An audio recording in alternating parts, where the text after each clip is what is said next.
Былтыр март-апрель айларында район жетекчилеринин арасында аттестациялоо өткөрүлгөн. Анда бир катар акимдер жана алардын орун басарлары жетиштүү упай топтой албай кызматын тапшырууга аргасыз болушкан. Ал эми сыноодон ийгиликтүү өткөндөр акимдик кызматты аркалоону улантып жатышат. Болгону мурдагы ордунда эмес, башка аймактарга которулушкан. Жергиликтүү жетекчилерди ротациялоонун натыйжаларына байкоо жүргүзүлүүдө. Муну коомчулук өзү баалап атпайбы бүгүнкү күндө? Бул абдан жакшы. Мындай бир коомчулуктан да кабыл алынды. Ошол эле учурда мунун дагы бир жакшы нерсеси, бүгүнкү күндө тажрыйбалуу жетекчи баягы башка жакка дагы барып өзүнүн тажрыйбасын жайылтуу максатында болуп атат. Ошондуктан бул бүгүнкү күндө президенттин саясаты абдан бир жакшы мындай көргөзгүчтөргө ээ болуп атат.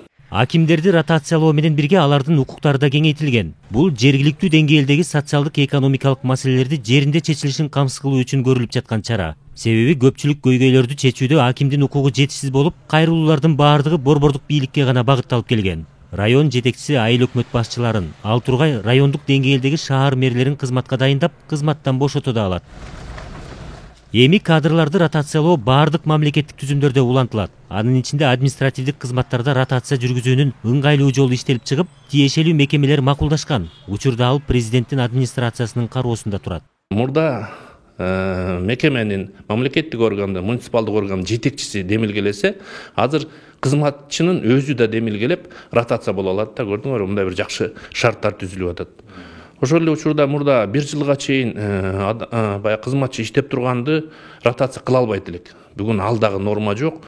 Ротация орун алмашуу менен гана чектелип калбашы керек. Анын негизги максаты коррупциялык тобокелчиликтердин алдын алып, иштин натыйжалуулугун арттыруу болуп саналат.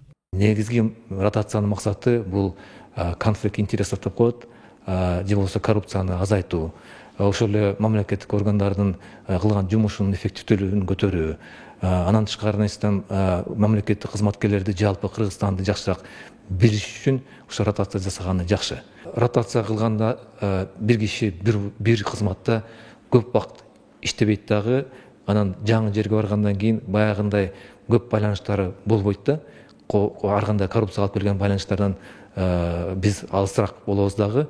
Ошондуктан ал кишини ротация аркылуу биз ошондой баягы превентивный мера деп коебуз. Атайын ошондой шарттар түзүлбөш үчүн ротация аркылуу ошондой иштерди алып барабыз. Мамлекет тарабынан алып барылыш керек. Кадрларды ротациялоо президенттин талабы менен ишке ашып жаткан мамлекеттик башкаруу реформасынын алкагында аткарылууда. Калыгул Асанбаев, Азамат Кыдыр Токтоев, Ала Тоо 24.